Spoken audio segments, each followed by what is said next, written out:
The room went silent so quickly that even the waiter froze halfway through pouring champagne. My mother slowly stood from her chair, smoothed the front of her dress, and smiled as if she were about to make a heartfelt toast. Instead, she pointed directly at Daniel. "I can't let you marry my daughter without knowing who she really is." A nervous laugh rippled across the table. Someone assumed she was joking. She wasn't. "She's been lying to you from the start," she said. "Years ago, Claris secretly gave birth. She abandoned the child and she's hidden it from everyone." Every face turned toward me. My father folded his hands as though he were delivering facts in a courtroom. "We've kept quiet long enough," he said. "A man deserves the truth before his wedding." The words hit harder than I expected, not because they were believable, but because I knew exactly what my parents were trying to do. Not ruin my engagement. Destroy every ounce of trust Daniel had ever placed in me. No one spoke. Even my future mother-in-law looked at me, waiting for an explanation. I didn't give one. I simply stayed where I was. My mother mistook my silence for surrender. "You see," she said, looking around the room, "she can't deny it." My father nodded. "Ask her where the child is." Daniel hadn't said a single word. He wasn't looking at my parents. He wasn't even looking at me. He was quietly watching everyone else. Watching who believed them. Watching who hesitated. Watching who enjoyed the spectacle. Then, without rushing, he pushed his chair back and stood. He reached into his jacket pocket, unlocked his phone, opened a photograph, looked directly at my parents. "Is this," he asked calmly, raising the screen just enough for them to see, "the child you're talking about?" The color drained from my mother's face. 10 days earlier, none of us had imagined our engagement dinner would become a public trial. The restaurant's private room had been decorated with white flowers, family photographs, and framed pictures from Daniel's proposal. Friends had flown in from other cities. My coworkers from the neonatal intensive care unit filled one side of the room, while relatives occupied the other. It was supposed to be the happiest evening before our wedding. Instead, it became the moment my parents chose to accuse me of one of the cruelest lies imaginable. I wasn't surprised they had tried. Only surprised they had waited until nearly everyone we loved was watching. For years, I'd quietly helped my parents whenever they called. Mortgage payments, medical bills, emergency repairs. Every time they promised it would be the last request. It never was.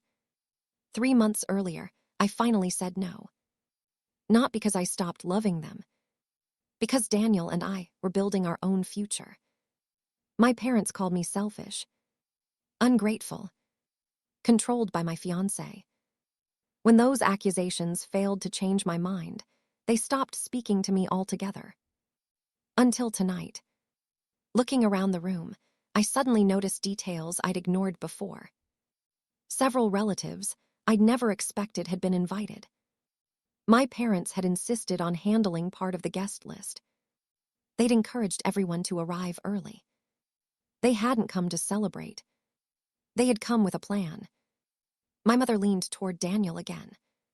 "So," she asked confidently, "tell everyone what you found." Daniel didn't answer her. He simply kept holding the phone in his hand. The entire room leaned forward, desperate to see the photograph that had made both of my parents lose their confidence. No one knew what was on the screen. Not yet. The photograph never left Daniel's hand. Only my parents had seen it. For the first time all evening, my mother hesitated. It lasted barely a second. Then she recovered. "Exactly," she said, forcing a laugh. "You found the child." My father pointed toward Daniel's phone. "So now you know she lied." Daniel looked from one of them to the other. "You seem very certain about what's in this picture." "I am," my mother answered immediately. She folded her arms, as though she'd already won. I stayed silent. Not because I couldn't defend myself. Because I'd learned a long time ago that arguing with my parents only gave them another performance. Growing up, every disagreement ended the same way. If I corrected them, I was disrespectful. If I questioned them, I was unstable. If I cried, I was dramatic. If I defended myself, they claimed I was proving their point. Eventually, silence became the safest answer. Unfortunately, silence also looked like guilt to everyone who didn't know the history. Daniel knew. He'd spent years watching me struggle to set boundaries with people who believed love meant control. He understood why I wasn't rushing into another argument. My mother mistook my quiet for weakness. "Tell them," she pressed, turning toward the guests. "She disappeared for months. She always had excuses." Several relatives exchanged uncertain looks. One of my cousins slowly nodded. "I remember she was hard to reach around then." My mother seized on it immediately. "Exactly." She pointed at me. "She wasn't working all those extra hours. She was hiding."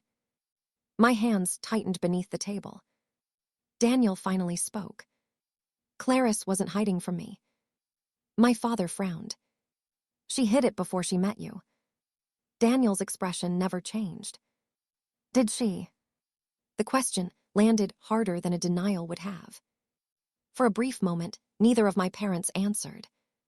Instead, my mother turned toward me. "Why won't you say anything?" "Because you aren't looking for answers. You're looking for surrender." I almost said it aloud. Instead, I looked at Daniel. The first time we discussed the most difficult chapter of my past had been nearly a year earlier. We'd been walking beside the river after dinner. I'd stopped halfway across the bridge. "There is something you deserve to know," I'd told him. "I've been afraid to tell anyone." He hadn't interrupted. He hadn't guessed. He simply waited. When I finally explained the legal responsibility I'd carried years before, and why I could never discuss every detail, I expected him to step away. Instead, he'd taken my hand. "You trusted me enough to tell me." That's all I needed. It wasn't curiosity that defined Daniel. It was patience. That night, I cried harder than I had in years. Not because I'd confessed something terrible. Because someone had listened, without assuming the worst. Across the engagement table, my mother kept talking. "I warned him months ago." "You ignored me," she said to Daniel. "You still have time to walk away." Daniel looked genuinely puzzled. "You warned me." "You know I did." "When?" She hesitated. "Several months ago." My father quickly joined in. "We both tried." Daniel slowly nodded. "So that's why you kept asking me to meet without Claris." A few guests looked toward my parents. One aunt frowned. "You asked him to meet privately." "It was for his own good," my mother replied. My stomach tightened. Pieces I'd ignored suddenly fit together. The mysterious phone calls. Relatives asking strange questions. My parents insisting on organizing part of tonight's guest list. Even changing the seating arrangements at the last minute. This wasn't a spontaneous accusation. They had spent weeks preparing it. The engagement dinner hadn't been chosen by accident. It had been designed as their audience. Daniel gently placed his phone on the table, but kept one hand over the screen. Then he looked around the room. "Before anyone else speaks," he said quietly, "I think everyone deserves the whole story." No one moved. Daniel's words hung over the room longer than anyone expected. My mother was the first to break the silence. "Oh, don't let her manipulate you," she said, shaking her head. "That's exactly what she does. She stays quiet until everyone feels sorry for her." She turned toward our guests. "She's always been good at pretending she's the victim." Several relatives exchanged uncomfortable glances. Others looked at Daniel, waiting to see whether he'd finally demand an explanation. Instead, he calmly pulled out a chair and remained standing behind it. "I'm listening," he said, "but I'm also paying attention to who keeps interrupting." My father's jaw tightened. You don't need another speech, he replied. You need facts. I agree, Daniel answered. Let's stick to facts. My mother stepped forward before anyone else could speak. Fine. She pointed directly at me. Claris secretly had a baby years ago. Yes or no? The room became painfully still. Every eye settled on me. I didn't answer. My silence immediately worked in my parents' favor. There, my mother said triumphantly. She won't even deny it. Someone near the back whispered. Why wouldn't she just answer? Another guest quietly replied. Maybe because it's true. The whispers spread from one table to another. People who had been celebrating us only minutes earlier were now exchanging theories. One cousin discreetly pulled out her phone. Within seconds, another relative did the same. Daniel noticed. So now we're recording people before we know the truth. Nobody answered him. My father looked around confidently. People deserve to know who they're celebrating. Daniel nodded once. They do. My mother smiled. For the first time that evening, she looked completely certain she had won. She stepped beside Daniel. Ask her where the child is. Daniel looked at me. I met his eyes. Neither of us spoke. We didn't have to. Then he turned back toward my parents. I have one question first. My mother folded her arms. Go ahead. When exactly do you believe this happened? She answered immediately. About 6 years ago. And you're certain? Absolutely. My father jumped in. She disappeared for months. Daniel nodded thoughtfully. So 6 years ago. Correct. He glanced around the room. Does anyone here remember what Claris was doing 6 years ago? The question caught everyone off guard. One of my coworkers slowly raised her hand. I worked with Claris then. My mother waved dismissively. She lied to everyone. The coworker frowned. Lied. She was working 70-hour weeks in the NICU. Another nurse sitting nearby nodded. Sometimes more. My father interrupted. She could have taken leave. No, another coworker answered. I signed several of her shift reports myself. The room grew noticeably quieter. My mother forced a smile. You're remembering the wrong year. Daniel looked back at her. I thought you said you were absolutely certain. She hesitated. It might have been a little earlier. My father immediately corrected her. No, later. Every head turned toward him. He looked at Elaine. She looked back at him. Neither realized what they'd just done. Daniel spoke gently. So which is it? Earlier. Later. Neither answered. A murmur spread through the room. An elderly aunt who had remained silent until now slowly leaned forward. That's strange. Everyone looked toward her. I distinctly remember Claris bringing meals to your house almost every evening around that time. She looked directly at my parents. You were both recovering from Harold's surgery. Neither of them responded. For the first time all evening, certainty disappeared from my mother's face. Daniel quietly unlocked his phone again. He enlarged the photograph. This time, guests sitting closest could see only part of the image. Not enough to understand it, but enough to notice something unexpected. There are other people in that picture, someone whispered. I thought it was only Claris and the child. Daniel lowered the phone before anyone else could look. Then he said something that made the entire room hold its breath. The child exists. No one moved. Even my parents looked relieved. My mother pointed triumphantly toward Daniel. There. I told all of you. I knew she'd admit it eventually. Daniel calmly shook his head. I admitted one fact. He slipped the phone back into his jacket. And I'm not explaining the rest. My father slammed his hand onto the table. Then explain it now. I will. Daniel looked toward the entrance of the private dining room. But not until one more person gets here. Every guest instinctively turned toward the closed door. No one knew who he was waiting for. My mother suddenly didn't look nearly as confident. Neither did my father. Every conversation in the room dissolved into nervous whispers. Who is he talking about? Did she call a lawyer? Is someone bringing the child? My father gave a short, impatient laugh. This is ridiculous. He grabbed the back of his chair. We're leaving. Daniel didn't even look at him. I wouldn't. My father frowned. Is that supposed to be a threat? No. Daniel's voice stayed level. It's advice. My mother stepped between them.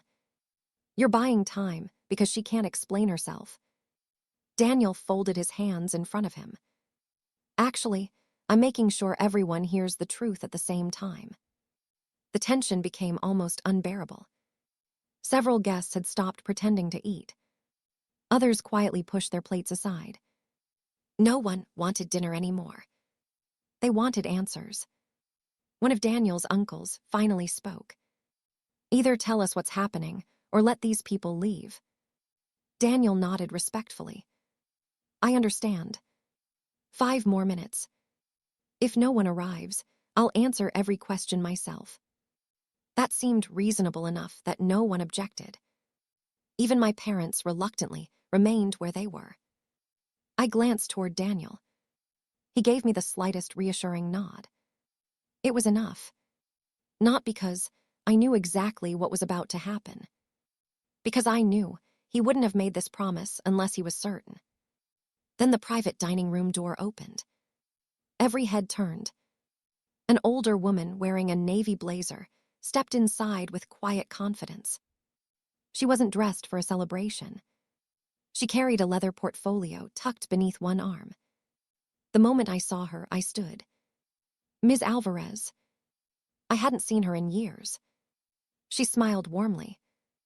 It's good to see you again, Claris. My mother's expression changed instantly. The confidence she'd worn all evening disappeared. For the first time, she looked frightened. Daniel walked toward the woman and shook her hand. Thank you for coming. I came as quickly as I could. She looked around the room before speaking. I understand there are serious accusations being made tonight. My father scoffed. And who exactly are you? She ignored the hostility. My name is Sofia Alvarez. I have first-hand knowledge of the events your family is discussing. The room became completely silent. My mother tried to interrupt. She doesn't know. I do, Ms. Alvarez replied firmly. I know because I was directly involved. My father folded his arms. Then tell everyone. She looked at me first. Are you comfortable with me speaking? I nodded once. The restrictions we discussed. She finished my sentence. Have expired. I let out a slow breath. Years of carrying a promise suddenly felt lighter. Ms. Alvarez turned back to the guests. I cannot discuss every personal detail concerning the child involved. But I can state several facts. She paused long enough for everyone to focus. There is a child. Gasps spread across the room. My mother immediately pointed toward me. Exactly. I told you. Ms. Alvarez didn't even acknowledge her. She continued. Claris cared for that child. Another wave of whispers filled the room. My father smiled triumphantly. There. Finally. Then Ms. Alvarez delivered the sentence that erased those smiles. The version presented by her parents tonight is entirely false. Silence. Complete silence. Daniel didn't move. Neither did I. The only sound came from someone quietly setting down a glass. My father stared at the woman. What do you mean false? I mean, she answered calmly, that you've taken pieces of a confidential legal matter and transformed them into a lie. My mother's face had gone pale. That's not. It is. You know it is. Guests began looking back and forth between my parents and Ms. Alvarez. The balance of the room had shifted. Not completely, but enough that people no longer assumed my parents were telling the truth. One cousin whispered, "Then why didn't Claris just explain?" Another relative quietly answered, "Maybe she legally couldn't." For the first time all evening, the questions were no longer aimed at me. They were aimed at my parents. My father took one determined step forward. "If you're making claims," he said, "prove them." Ms. Alvarez calmly opened the leather portfolio she'd carried into the room. From inside, she removed a sealed manila envelope bearing an official court seal. She placed it gently on the table.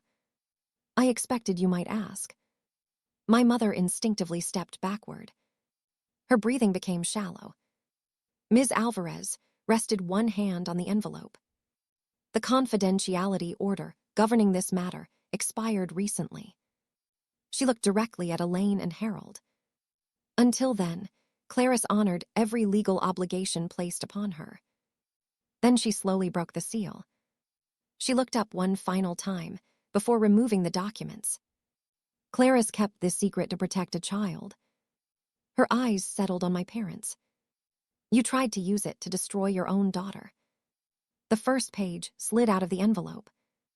Ms. Alvarez carefully unfolded the first document and placed it where everyone could see the court seal. "This," she said, "is the emergency guardianship order issued 6 years ago." My father folded his arms. "That proves nothing."